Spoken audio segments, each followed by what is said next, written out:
अगस्त 1947 में जब देश का बंटवारा हुआ तो 500 से ज्यादा रियासतों को यह तय करना था कि वे भारत के साथ जाएंगी या पाकिस्तान के साथ। कश्मीर के महाराजा हरि सिंह असमंजस में थे।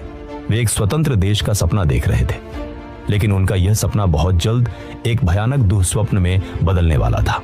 अक्टूबर 1947 का आखिरी हफ्ता, पाकिस्तान ने कश्मीर पर कब्जा करने के लिए एक बेहद गुप्त और खौफनाक योजना बनाई, ऑपरेशन गुलमर्ग। पाकिस्तानी सेना के जनरलों ने खूंखार कबायली लड़ाकों को आधुनिक हथियार दिए और उन्हें कश्मीर की तरफ धकेल दिया। 22 अक्टूबर को मुजफ्फराबाद में कत्लेआम शुरू हुआ, उड़ी और फिर बारामूला में जो हुआ वो इंसानियत के नाम पर एक ऐसा कलंक है जिसे इतिहास कभी भुला नहीं सकता। इन घुसपैठियों ने बच्चों, औरतों और बुजुर्गों को नहीं बख्शा। पूरा शहर जल रहा था। उनका अगला लक्ष्य था श्रीनगर, और श्रीनगर पहुंचने का सबसे अहम रास्ता था श्रीनगर का हवाई अड्डा। रणनीति बिल्कुल साफ थी।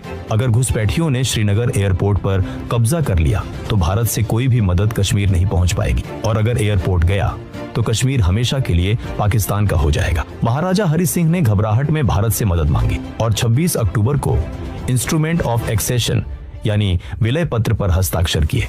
कश्मीर अब आधिकारिक तौर पर भारत का हिस्सा था, लेकिन कागजों पर दस्तखत होने से जमीन पर हालात नहीं बदलते। दुश्मन श्रीनगर के दरवाजे पर दस्तक दे रहा था। समय रेत की तरह हाथों से फिसल रहा था। 27 अक्टूबर की सुबह भारतीय वायुसेना के डकोटा विमानों ने सैनिकों को लेकर श्रीनगर एयरपोर्ट पर उतरना शुरू किया। यह दुनिया के इतिहास के सबसे बड़े और सबसे खतरनाक एयरलिफ्ट में से एक था।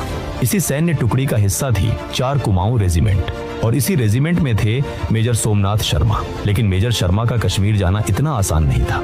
कहानी में सबसे हैरान कर देने वाला मोड़ यहीं से शुरू होता है। मेजर शर्मा का बायां हाथ बुरी तरह फ्रैक्चर था। हॉकी खेलते हुए उनके हाथ की हड्डी टूट गई थी और उनके पूरे हाथ पर प्लास्टर बंधा हुआ था। जब उनकी बटालियन को कश्मीर जाने का आदेश मिला तो उनके कमांडिंग ऑफिसर ने उन्हें साफ मना कर दिया।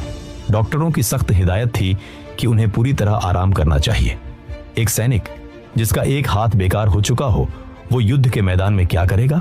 लेकिन सोमनाथ शर्मा कोई आम इंसान नहीं थे। उनके खून में वीरता दौड़ती थी। उनका जन्म 31 जनवरी 1923 को हिमाचल प्रदेश के कांगड़ा में एक सैन्य परिवार में हुआ था। उनके पिता मेजर जनरल अमरनाथ शर्मा खुद एक सजे धजे सैन्य अधिकारी थे। द्वितीय विश्व युद्ध के दौरान बर्मा यानी अब म्यांमार के अराकान अभियान में सोमनाथ शर्मा जापानियों के खिलाफ अपनी बहादुरी का लोहा मनवा चुके थे। वहां भी उन्होंने अपनी जान की परवाह किए बिना अपने घायल अर्दली बहादुर को भारी गोलीबारी के बीच अपने कंधों पर उठाकर बचाया था।